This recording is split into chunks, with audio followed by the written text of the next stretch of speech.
All right, friends, in studio with us, we have from the City Commission of Fargo, the wonderful, the debonair, the on crutches, Dave Piepkorn. So good morning, Dave. Good morning, Eric. Thanks for having me on. You bet. Dave, you look a little bit abashed because I brought up that you're on crutches. What happened? It's a long story, but the cool sounding part of it was I was at the AC/DC concert and I broke my leg. So today we're commiserating about our medical issues, but it's getting better. Yeah, I had my hip replaced a few weeks ago. You had your leg broken, slipping on ice at the AC/DC concert. No, we want to leave that part out. I sorry. just want to say I broke my leg at the AC/DC concert. That sounds way more cool. Well, props to you on that then. It doesn't sound cool, but you're good with that. Dave, we're so thankful to have you in, and it's important that people know that Dave and I have known each other's families for a long period of time. And in fact, growing up in Fargo, I attended First Lutheran Church, as did Dave. Dave is a few years older than me, but his mom was my choir teacher for 6 years, and about half the listeners right now knew Clara Piepkorn and either had her as a choir teacher or as a friend. So she was a wonderful woman, and you come from good stock there. Thank you. She was a great example and obviously impacted lots of kids over the years for sure. The reason why I know every book of the Bible is because of your mom. Me too. And we sang it, yeah. And so if somebody says, if I'm in a Bible study or something, they'll say, turn to Malachi. And it's like, okay, so I start singing the songs in my head, and then I sing the wrong testament, and I got to start all over again. Can I tell one quick one? Please. The cool thing is, so there's some pastors that have gone through seminary, and part of their testing is they have to know that. And many of them wrote letters to my mom thanking her because that's how they remembered them. That's so fabulous. Dave, I've always appreciated your family and especially your mom, but you have been dedicated to the City Commission now for a number of years, and man, it's been messy lately. Oh, no, it's awesome, Eric. It's part of, we're a growing town, and I'm telling you, I love being a city commissioner. It's a great experience. Well, thanks for doing the service that a lot of us don't want to do, myself You'd be included. great. I think you should run, Eric. I think you'd be excellent at it too, but you have to do what you love to do. I'm already balding. I don't need another catalyst, you know?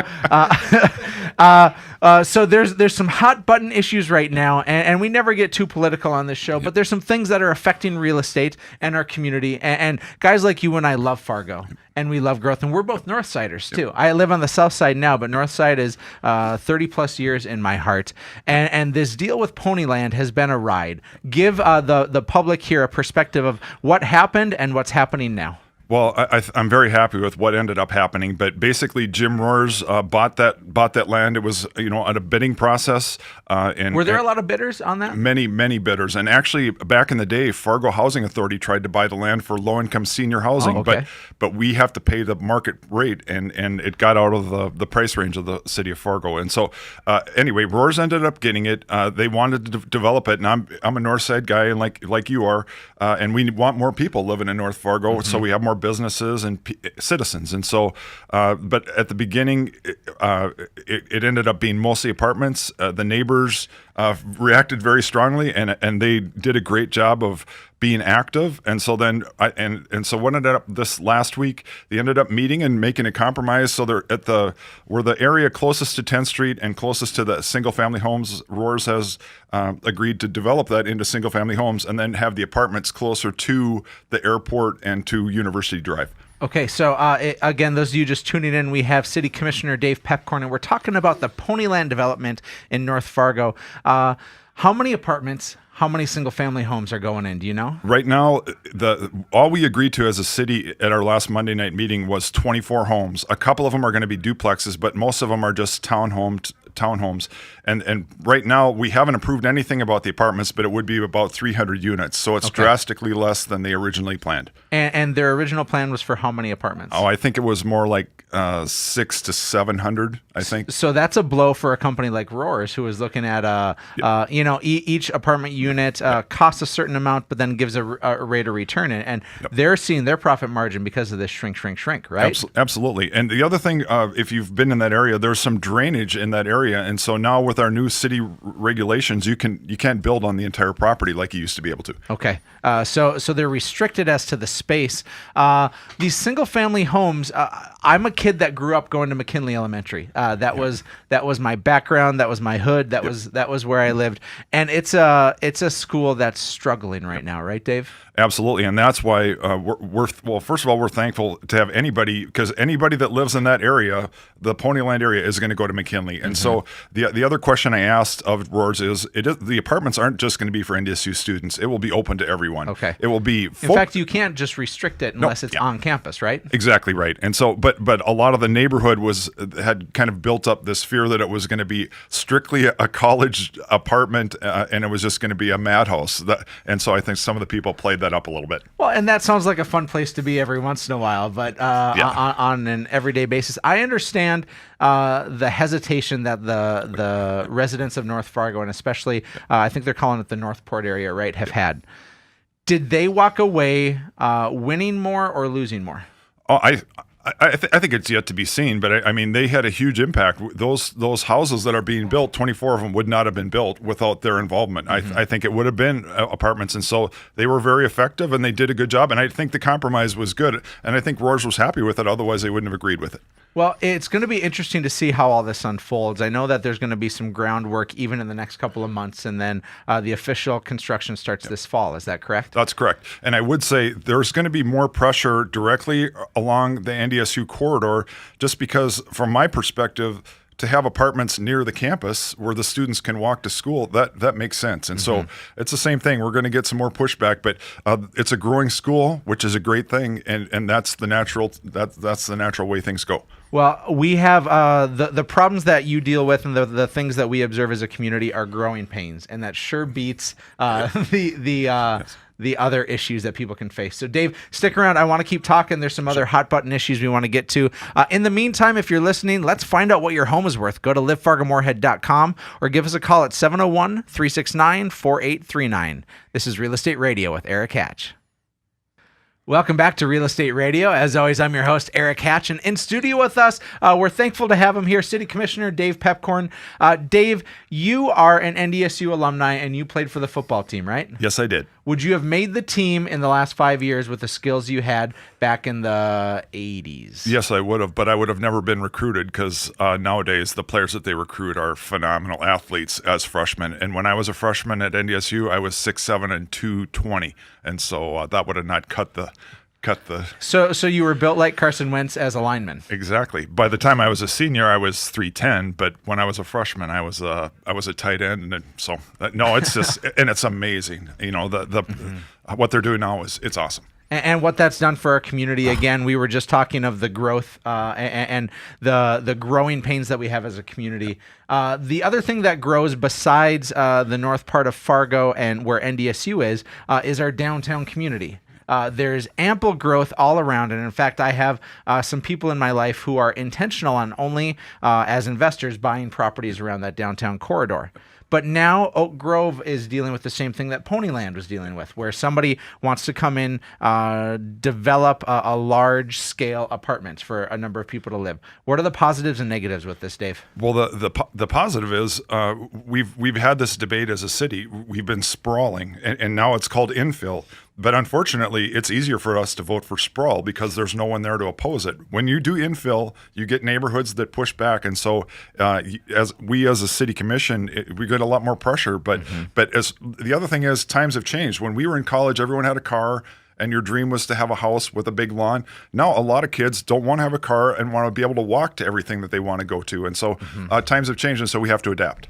I actually was just interviewed by our local paper for a story on walkability and people's desire. And I said that outside of, I'd say, 12th Avenue North to 13th Avenue South, outside of that, walkability isn't an issue. People aren't interested in it. But in that downtown corridor, in that central part of Fargo, it seems as though people want to have things more conveniently located.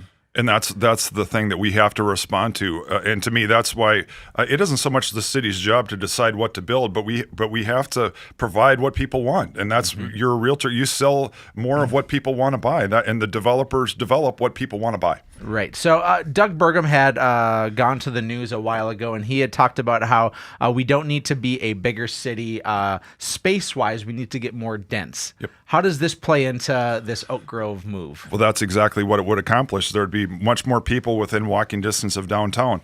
But unfortunately, that's Ponyland too. That makes us more dense if you have more apartments. And so, but it takes fortitude by the city commission to vote for these things. And the flip side of that is, as a realtor, I'd say, dang it, we don't need another apartment, Dave.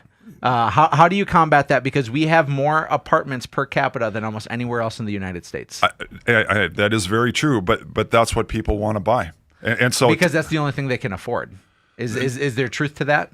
I think that might be, but there also, I think there's truth to the apartments that you can buy here for a fairly low price are very nice. And so a lot of people, anyway, there's a lot of reasons. Some of them are economic, but some are lifestyle. They just would rather not have to do that.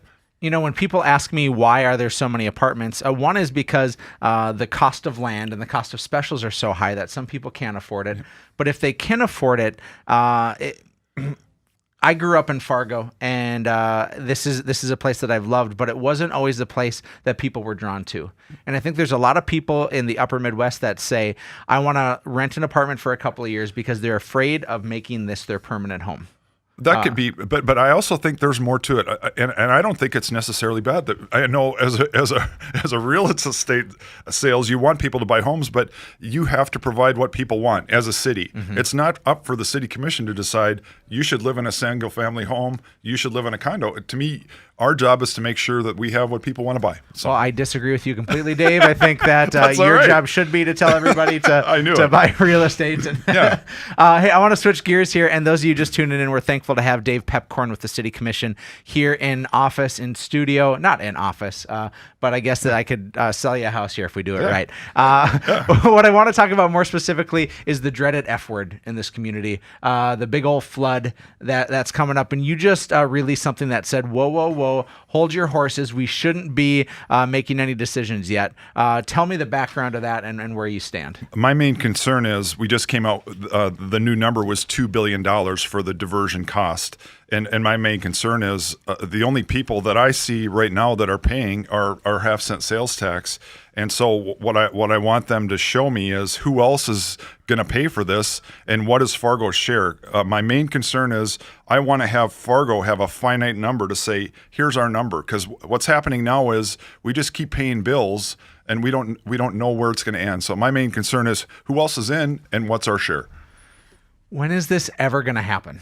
I don't believe it ever will happen.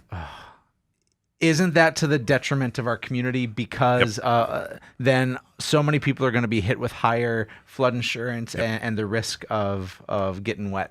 But that doesn't mean we can't do flood protection. We've done lots of great projects that you've seen within the city of Fargo. We should continue to do that. But there are so many things that we haven't even touched yet with legal challenges from several entities and the economy.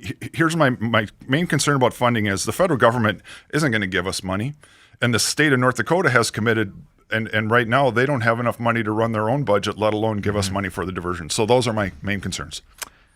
So why are we still talking about it if it's never going to happen? Because I know there's people on both sides of the fence that are saying it's going to happen and some saying it's not going to happen. Well, but it's been 7 years since the 2009 flood. Sounds like my diet, right? It's like, I'll start tomorrow, right? Well, and I don't mean to sound negative, but you have to be a realist. And it's like, well, why are we continuing to shovel money into this until we know who's going to pay for what and is it going to happen? Otherwise, this money is going that the half-cent sales tax, and it's not all going for flood protection. It's going for lawyers and engineers and things like that.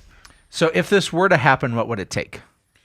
Besides money from the feds, which isn't going to happen, money from the state, which hopefully can rebound here. And Minnesota has to participate. The governor right now, I have a real fear that the DNR, they're doing this study, they'll pass it and he'll just put a hold on it. So that has to all be cleared up. And Minnesota, Clay County, and the city of Moorhead have to participate financially.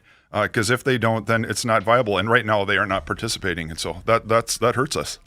Well, it's going to be a heck of a run. I guess we'll see what happens in the next 7 years. Yeah. Dave, thanks for taking the time to be in studio with us.